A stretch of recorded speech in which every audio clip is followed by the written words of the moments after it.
Bienvenidos a Conectados con tu Salud, el podcast de Clínica Meds, donde conversaremos con destacados especialistas sobre temas de interés, de contingencia y que serán de gran ayuda para el cuidado de tu salud y la de tu familia. Bienvenidos, ¿cómo están? A un nuevo capítulo de Conectados con tu Salud, el podcast de Clínica Meds, y hoy abordaremos un tema muy interesante con dos grandes profesionales que hoy nos acompañan. Hablaremos de los problemas para dormir, el insomnio, de la higiene del sueño para que nos vayan enseñando.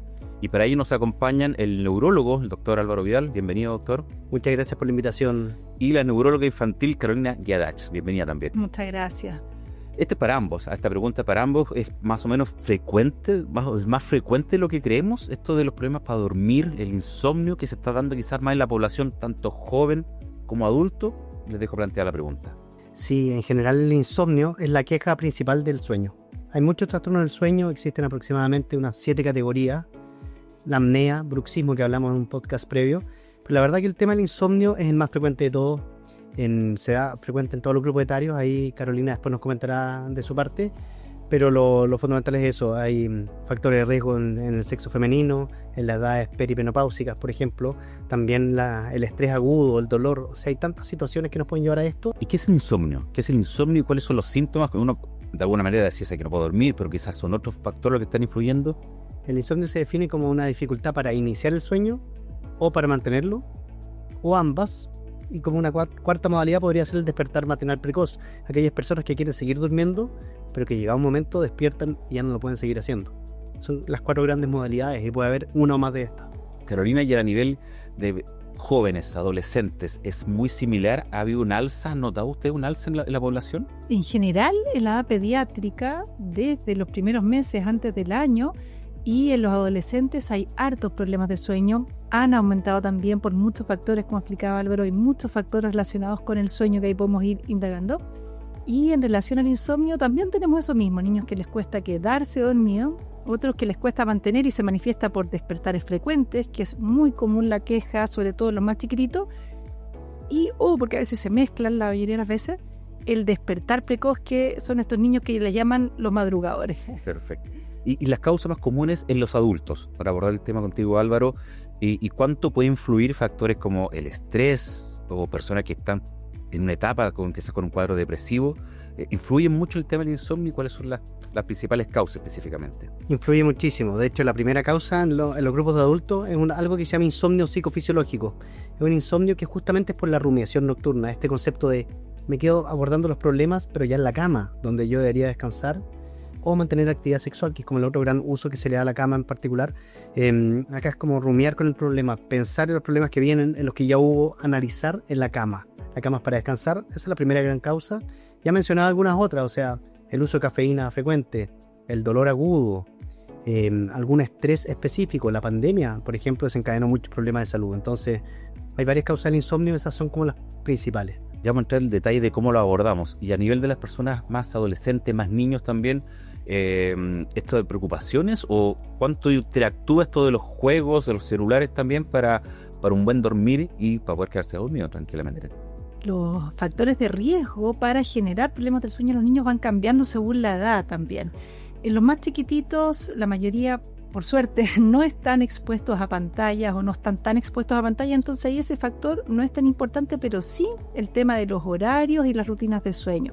Eso partiendo de la base, porque desde ahí podemos encontrar enfermedades, alergias alimentarias que interfieren mucho, por ejemplo, en trastornos del sueño, factores genéticos, problemas después del neurodesarrollo, los un poquito más grandes, es decir, ya a partir del año y medio, por ejemplo, 2 años, podemos empezar a ver ese grupo que más allá de rutinas del sueño, de horario o de otras enfermedades, pueden ya, por ejemplo, por problemas del desarrollo.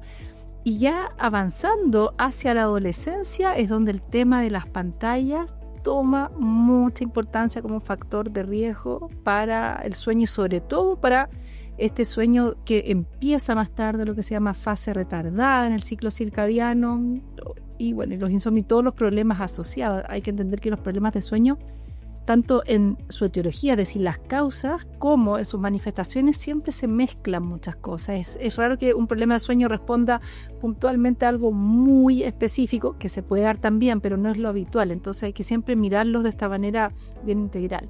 Y cuando hablamos un poco del tema del sueño, los horarios. En los adultos hablamos que 6-7 horas parece ser como lo ideal. No sé si a nivel también de los chicos quizás un poco más. Ya a las 9 de la noche ya estar durmiendo pensando que se tienen que levantar al día siguiente al colegio. Claro, va cambiando también. Los más chiquititos tienen más necesidad de sueño, pero también tienen ritmos de sueño distintos. Más chiquititos tienen necesidad de tener sueño diurno, que son las siestas. Después de los 3 años ya la mayoría va dejando esa siesta y va disminuyendo también la cantidad. Hay distintos promedios que no los vamos a dar acá porque sería un poco latero, pero hay que entender que no siempre todos están en el promedio. Hay algunos que pueden dormir menos que el promedio, otros más que el promedio, pero lo importante es ver no solamente la cantidad de horas, sino que la calidad del sueño y cómo están en el día esos niños. Y de ahí determinar si lo que está durmiendo es lo que corresponde para su edad, pero también para cada persona con sus necesidades personales. Un buen tema que vamos a hablar más adelante sobre esta higiene del sueño. Me imagino que para buen dormir, ¿cómo se diagnostica? ¿Hay algún examen también o es solamente la amnesia cuando uno está hablando con el paciente? Antes de responder eso, brevemente relacionado a lo anterior, y hay un tema importante que son los adultos mayores, en el sentido de que siempre la gente acostumbra a decir los adultos mayores duermen menos, deben dormir menos incluso, es normal para la edad y no debemos renunciar a eso. En los adultos jóvenes, si se quiere, no sé si es un concepto tan adecuado, pero los adultos jóvenes, 7 a 9 horas es el rango, idealmente tener dentro de eso, 7 a 9 horas de sueño nocturno, evitando la siesta, y en el caso de los adultos mayores, 7 a 8 horas, no es que cambie tanto. Entonces no hay que resignarse a un mal dormir para tener todas las potencialidades del sueño, igual eso es muy interesante. Qué buen tema porque uno tiende a este mito quizá de decir, bueno, duerme poco o se despierta un par de veces. O sea, eso está mal. O sea, eso ya tienen que incluso llevarnos a una consulta para llevar al papá o los abuelos. Idealmente, porque hay que llevar todas las potencialidades del sueño. Cada etapa del sueño tiene su utilidad. En el caso de los adultos mayores queremos más y mejor REM, que es la etapa del sueño donde, por ejemplo, se consolida la memoria de trabajo del día, de lo que aprendió en el día, entonces es relevante. Yo te preguntaba un poco si hay algunas pruebas específicas que realicen ustedes o es solamente esta conversación para ir viendo las causas. En términos generales es la anamnesis. Efectivamente, siempre en medicina del sueño es muy frecuente el codiagnóstico. ¿Qué es esto? Diagnosticar de estas 7 categorías que yo dije, 1 o 2, incluso hasta 3, uno puede encontrar. Entonces el codiagnóstico siempre nos debe llevar a pensar quizás esta persona tiene un insomnio de mantención y le cuesta mantener su sueño fluido, tiene muchos despertares, como dijo Carolina, pero quizás también ronca y tiene apnea y no hemos detectado eso. Entonces tiene insomnio de mantención, pero a causa de una síndrome de apnea del sueño. Entonces por eso la anamnesis y el examen físico es relevante y con eso uno va escogiendo las pruebas. Pero para el insomnio psicofisiológico puro, sin otra sospecha, la anamnesis basta bastante bien. ¿Y cómo lo tratamos? ¿Cómo lo abordamos? ¿Con medicamentos? ¿Algo más natural? ¿Psicólogos? ¿Psiquiatra? No sé. Es una pregunta súper compleja de responder y yo creo que si la hablo en detalle podríamos estar hasta mañana. Claro, porque es multifactorial, pero más allá de ser multifactorial, también el tratamiento tiene que ir ajustado a cada persona. Por ejemplo, un caso que vi recién, un trastorno de sueño, entre otras causas, con un componente sensorial importante, que eso se da mucho en los niños. Y aquí quiero destacar que MEDS es el único lugar en donde estamos trabajando en equipo con las terapeutas ocupacionales también que tienen formación en sueño, y eso de verdad que para mí es pero ya una maravilla, era ideal porque podemos dar más respuesta a los pacientes, pero también contar con la visión de ellas para mí es pero fundamental. Yo ya sin ellas casi que no puedo trabajar. Y en ese niño que yo detecté que tenía un problema sensorial que estaba interviniendo su sueño, yo le puedo decir, ok, este es el diagnóstico, este es el problema sensorial, pero ahora viene la parte de la terapia ocupacional en donde ellas me ayudan a ver para este problema sensorial, en este niño de esta edad, con este ambiente, cómo podemos hacer una intervención que sea efectiva y que lo ayude a resolver ese problema. Entonces, en sueño es, bueno, y en muchas cosas de medicina en general, pero son tratamientos que son específicos, que además van a ir cambiando según las distintas etapas, no solamente de la vida, sino que los cambios que se van dando ambientales. No es lo mismo tratar un problema de sueño en un niño que está yendo al colegio, que otro que está de vacaciones, en el verano que en el invierno, porque la luz es uno de los principales factores que influye en el sueño, tanto en adultos como en niños. Así que sí, depende de muchos factores. Y me imagino también afecta esta para ambos el rendimiento laboral, también para la persona ya los adultos, y el rendimiento académico también, me imagino, ¿no? Son factores muy importantes a considerar. Por supuesto, cuando uno hace una anamnesis, cuando está hablando el paciente en consulta, aparece, bueno, fuera de ver la rutina muy bien, como ya lo hablábamos con Carolina, ver los síntomas nocturnos y pasando por todos los síntomas, en los diurnos, en los síntomas del fondo del rendimiento en el día, siempre hay que preguntar por somnolencia y hay escalas para medir la somnolencia, por concentración, por cefalea matinal, o sea, personas que despiertan con dolor de cabeza, irritabilidad, ánimo, ansiedad. Entonces uno va viendo el impacto que este trastorno del sueño pudiera tener en el día. Y con eso también uno va adecuando tratamientos y estrategias. Y eso para los padres también puede ser un elemento a considerar, por ejemplo, si ven una baja en la parte académica quizás también del menor, y quizás no perciben si se está despertando, porque a lo mejor el joven o el chico duerme, o sea, está en su pieza, los papás en su acostado también durmiendo, y el chico puede estar despierto hasta la noche. Exacto, o puede estar visiblemente durmiendo, pero su cerebro no está, como decía Álvaro, durmiendo en esas etapas del sueño, esa arquitectura que llamamos del sueño, que es la que el cerebro necesita para repararse, para consolidar la información, para la regulación emocional, que es un tema fundamental también en los niños. La verdad que lo que más yo veo en niños, más que necesariamente la parte académica, es la parte conductual. Niños que por problemas del sueño se manifiestan como hiperactivos y en realidad más que una hiperactividad tienen problemas del sueño. Y hay que preguntar dirigidamente eso porque, como tú dices, los papás no se dieron cuenta o que roncan y que encuentran que es normal roncar, lo que claramente no es normal, y que por eso su sueño no tiene la calidad que necesita para consolidar estas funciones, la regulación emocional sobre todo, y se manifiestan el otro día en niños irritables, hiperactivos, y en realidad no es un déficit atencional lo que tienen, es un problema de sueño, o a veces las dos. Y, por ejemplo, estas aplicaciones, estos relojes más inteligentes que le llamamos ahora, ¿cuánto colaboran? Porque hablaba un poco de este sueño profundo, y que algunos te dicen 1 hora y media, 1 hora 40, 2 horas de sueño profundo. ¿Ayudan? ¿Sirven? ¿Cuánto dice ser el sueño profundo si es que estos realmente pueden ser una aplicación que puede colaborar también en el tratamiento? Es un tema súper controvertido, pero yo creo que tú diste con la palabra exacta, pueden colaborar. Pasa lo siguiente, vengo llegando al Congreso Americano de Sueño hace unos días, y ahí se habló de toda la alta gama de aplicaciones y de aparatos, de acelerómetros, de muñeca que sirven para este tema, que lo hacen en base a interpretación de frecuencia cardíaca, entre otras cosas. Y fíjate que más bien orientan. Si la persona tiene un problema, debe asistir al médico y hacerse una evaluación, ya que estos dispositivos no cambian, no reemplazan el diagnóstico médico ni la evaluación. Pero ¿cuál es el tema? Una persona que duerme bien y comienza a ver estos relojes y comienza a decir, tengo menos REM, tengo menos N3, y entra en una suerte de obsesión o rumiación con el tema, eso no es saludable. Entonces, en el fondo es como, efectivamente, cómo estoy durmiendo realmente, cómo estoy al día siguiente. Si es que hay un problema, consultar. Si es que no lo hay, no buscar más allá y aprovechar ese buen sueño. Este REM hablamos del sueño profundo, ¿no? Sueño profundo es una cosa, sí, que es el que repara las energías, se llama sueño N3 en la literatura, o de ondas lentas, y se da predominantemente en la primera mitad de la noche, entre la hora 0 a 4 de sueño, 22, 23 horas a 02, 03 am, y la segunda mitad de la noche, que es el resto, ahí es donde más predomina el REM. Hay de todas las etapas en todas las mitades, pero la verdad que el predominio es de cada una de esas. Por eso muchas veces, y esta es una aplicación práctica que sirve mucho para explicarlo, aquellos alumnos que pasan de largo estudiando, o que duermen 2 horas, quizás van a con esas 2 horas suplir la falta de sueño inicial, pero a nivel de consolidación de la memoria a largo plazo no va a haber mucho. No sé, esas cosas. Y quizás después tratar de dormir el día porque ya están en clases y no se recuperan esa hora, imagino que también puede afectar la salud y no solamente el rendimiento académico, ¿no? De todas maneras, el sueño tiene múltiples funciones. En realidad, el sueño es un momento muy activo para el cuerpo, para el cerebro, en funciones desde la inmunidad, el aprendizaje, la regulación emocional, el crecimiento, el desarrollo, y podríamos estar nombrando muchas funciones, así que sí, dormir y dormir de manera adecuada, porque no es lo mismo la cantidad que la calidad, tienen que estar, la verdad, que las dos cosas, y en un horario adecuado también, nos asegura tener esas funciones cubiertas. Recién hablaba de la cafeína. ¿Cuánto puede afectar también quizás hacer ejercicio de noche? Y esto, no sé si llamarle medicamento algo más natural, la melatonina famosa que siempre hablan.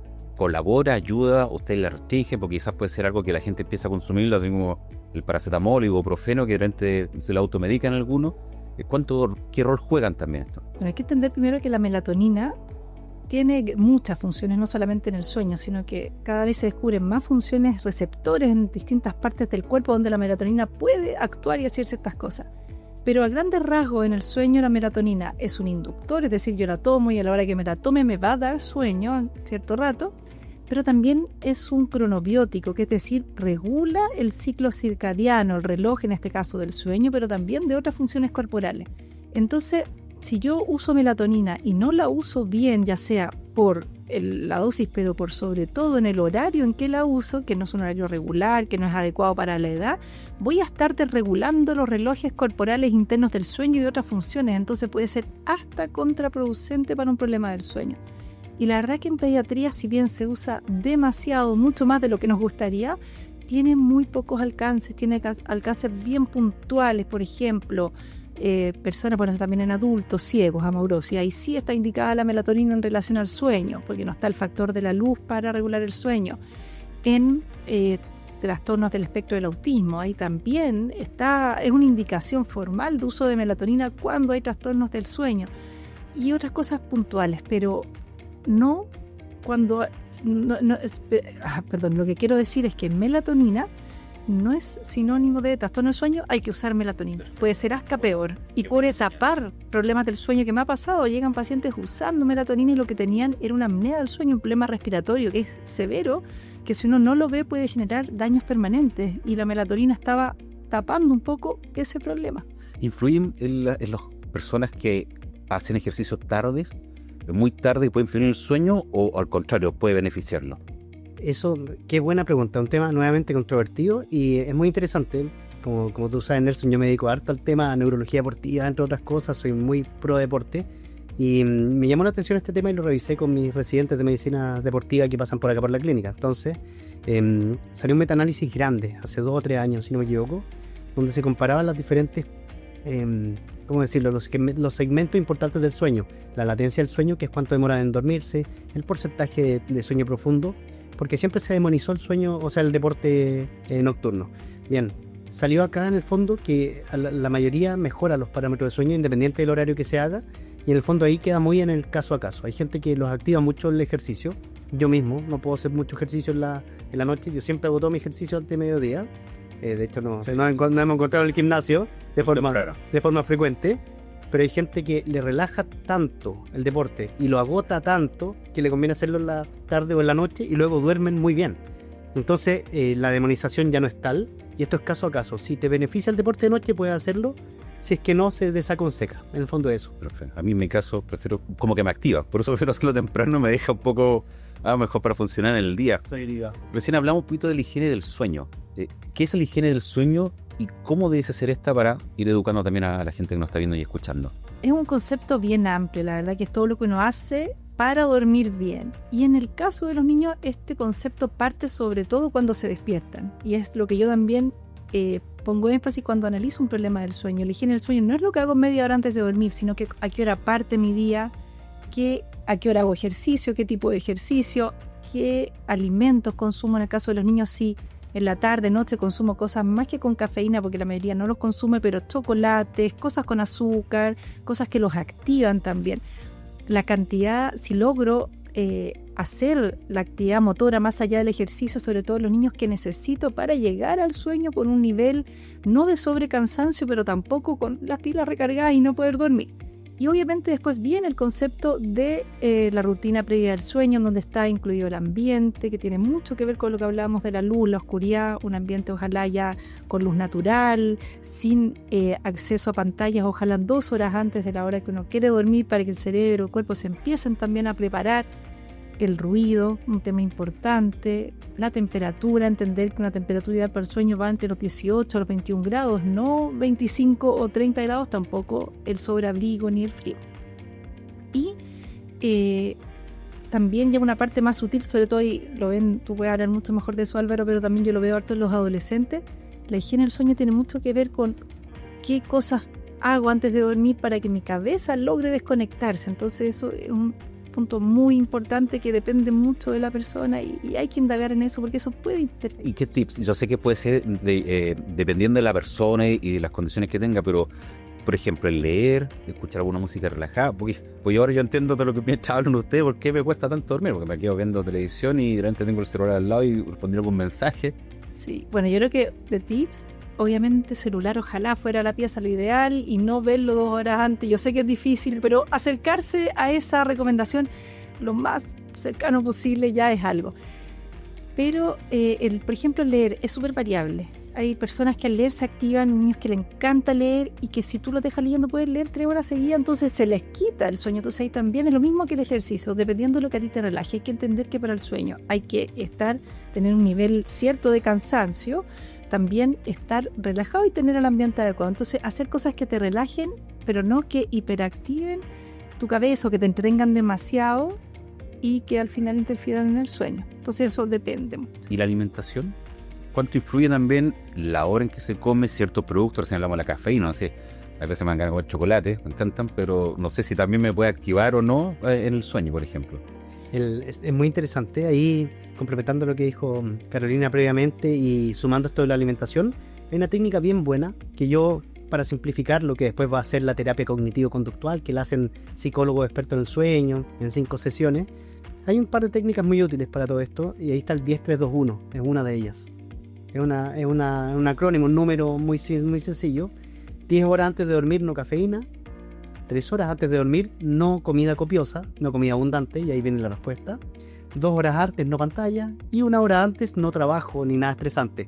Entonces, claro, es súper difícil de aplicar hoy en día, porque si uno se remonta cuando no existía la luz eléctrica y esto era a velas, ahí realmente aparecía el insomnio genético, aquella persona que era dormidor corto con grandes problemas para dormir. Pero antes se apagaban las velas de la casa y la gente dormía, sobre todo en la población rural. Entonces esto tiene que ver mucho con tecnología. Y el 10-3-2-1 va a ayudar. Y lo otro muy útil, el 4-6-7, que tiene que ver con respiraciones. Perdón, con los números. fue error mío, 4-7-8. 4-7-8 que en 4 segundos ventilo, en 7 mantengo y en 8 expiro. Esa es una técnica que se creó en la guerra para dormir rápidamente en los pocos periodos de libertad de acción. Y mediante la respiración lograr una buena inducción. En mi caso, al segundo o tercer ciclo ya estoy durmiendo. Bueno, así. Tiene que practicarlo, me imagino. 4-7-8 y 10-3-2-1, por si la quieren ver después. Son técnicas súper buenas que han simplificado un poco la entrega de información.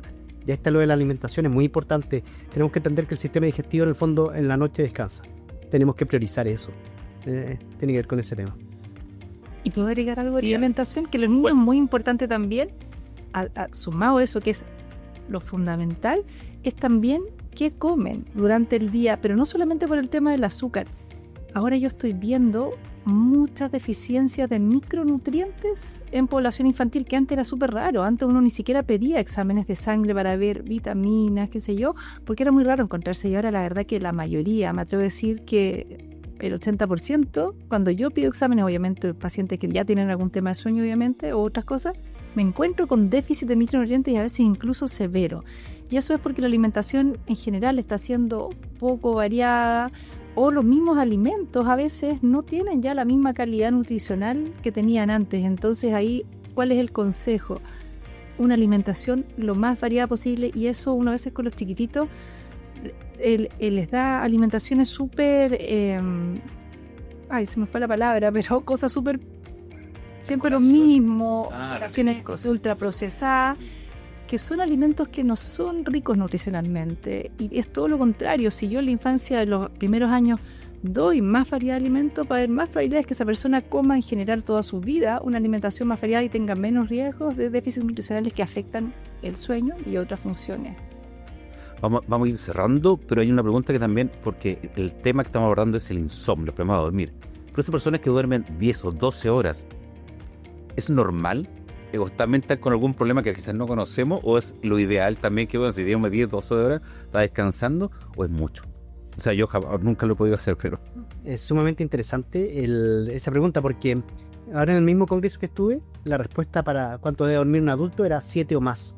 Pero yo siempre me manejaba el 7 a 9. Y ahí empecé a pensar, ¿qué es lo que está pasando acá? Yo creo que 7 a 9 es lo más adecuado. Si la persona ya se pasa de 9, hay que ver que no haya un trastorno, que no tenga, a pesar de dormir, quizá el sueño no sea reparador. que en el fondo quizás tenga una apnea que no hemos detectado, un síntoma de pierna inquieta que no hemos detectado. O sea, hay que ir más allá en aquellos que requieren dormir mucho más, porque el ser humano en condiciones fisiológicas, y si sacáramos todo el problema en las pantallas, debería dormir un tercio de su vida, 8 horas por noche, en promedio. Entonces, aquellos que se pasan mucho de eso, hay que buscar por qué el sueño no está reparando lo que tiene que reparar, la energía. Y para ir cerrando, los consejos. Tiene las pantallas, las cámaras, la gente que nos sigue por Spotify. ¿Cuándo debemos consultar? Siendo un adulto, por un tema del sueño, y quizás los padres tener conciencia en los chicos menores, adolescentes, también los jóvenes. Bueno, Carolina. ¿cuándo consultar por un problema de sueño en la infancia? Uno, cuando veo que hay puntualmente un problema. Mi hijo ronca, mi hijo se mueve mucho o tiene estos problemas de insomnio, le cuesta quedarse dormido, tiene despertares frecuentes, se despierta muy temprano, y muy temprano para un niño es antes de las 6:30 ya está bien, aunque para los papás nos gustaría un poquito más, pero eso es importante aclararlo porque siempre lo preguntan. Pero ir más allá en el tema del sueño, no solamente cuando hay problemas en el sueño, sino que cuando veo que la conducta diaria de mi hija, de mi hijo, tiene dificultades para regularse más allá de lo esperado para la edad, por ejemplo, un niño con más pataletas de las que debería tener, con problemas en el colegio, ya sea hiperactividad, dificultades de aprendizaje, buscar, no solamente quedarse en esos diagnósticos, sino que cómo está su sueño, porque en la mayoría de los casos, no siempre obviamente, a veces sí hay un diagnóstico primario de dificultades escolares, por ejemplo, pero en la mayoría de los casos, interviniendo el sueño, podemos avanzar bastante. ¿Y los adultos? Es muy similar a lo que dice Carolina. Ahora, siempre énfasis en la rutina. Si la persona duerme mucho, si duerme muy poco, si duerme mucha siesta, ojo ahí. En términos de los síntomas nocturnos, roncar nunca es normal. Tener apnea, estas pausas en la respiración deben alertarnos. Personas que, por ejemplo, se paran muchas veces al baño a orinar, atentos también con eso. Que sudan mucho en la noche sin explicación, esas cosas hay que abordarlas. Y en el día ya hablamos previamente en una respuesta, pero todo síntoma que tenga impacto en el día, en el fondo hay que estar muy atento. O sea, somnolencia, desconcentraciones, dolor de cabeza en las mañanas. Y una cosa muy relevante, accidentabilidad en conducción. La gente que tiene accidentes automovilísticos, se quedó dormido o iba inatento, vamos igual siempre a observar el sueño. Yo creo que ese puede ser un mensaje muy bueno para tratar de vivir más y mejor todo. O sea, tiene que ver con eso. Yo sé que estamos terminando, pero me acabo de acordar ahora, porque hablamos un poco de la higiene del sueño, de no comer hasta muy tarde, ciertos alimentos. ¿Una ducha ayuda? O sea, me gusta una ducha siempre tratando de ver si me ayuda a relajar. No sé si es un mito o es algo que puede ayudar. No sé si los niños, los adultos, una ducha quizás te puede relajar para poder dormir bien. En teoría, la ducha ayuda porque baja un poco la temperatura corporal, que es uno de los requisitos para iniciar el sueño. Pero también hay niños que se activan en la ducha. Y ahí la ducha en la mañana. Volvemos a que va a depender de cada persona. Hay que probar. Duchamos al menor y quizás la persona después del trabajo también puede llegar a ducharse y dormir. Claro, ¿no? Y siempre se habla esto de ducha con agua tibia. O sea, no puede ser ni muy fría ni muy caliente. Y lo otro que también dicen que ayuda es una leche tibia que podría tener alto contenido de triptófano, conversando también de la alimentación, y eso también es un precursor de la melatonina, entonces puede ser también positivo para algunos pacientes. ¿Lo recomienda entonces? ¿Ah? ¿Lo recomienda? Sí. Okay. Y con de la mejor calidad y de la mejor calidad nutricional, eso es lo importante siempre. Nada muy azucarado. Entonces, café con leche. No, ese no es. No de noche. Yo les quiero agradecer. Se nos pasó muy rápido la conversación. Yo sé que es un tema muy interesante. Hay mucho que hablar también del Centro del Sueño, que forma parte de Clínica Med con este equipo multidisciplinario de profesionales. Carolina Guiadech, nuestra neuróloga infantil, gracias por acompañarnos. El doctor Álvaro Vidal también, gracias por acompañarnos en este nuevo capítulo de Conectados con tu Salud, el podcast de Clínica Med. Que esté muy bien. Gracias. Clínica Meds presentó Conectados con tu Salud, el podcast de Clínica Meds, donde conversaremos sobre temas que serán de gran ayuda para el cuidado de tu salud y la de tu familia.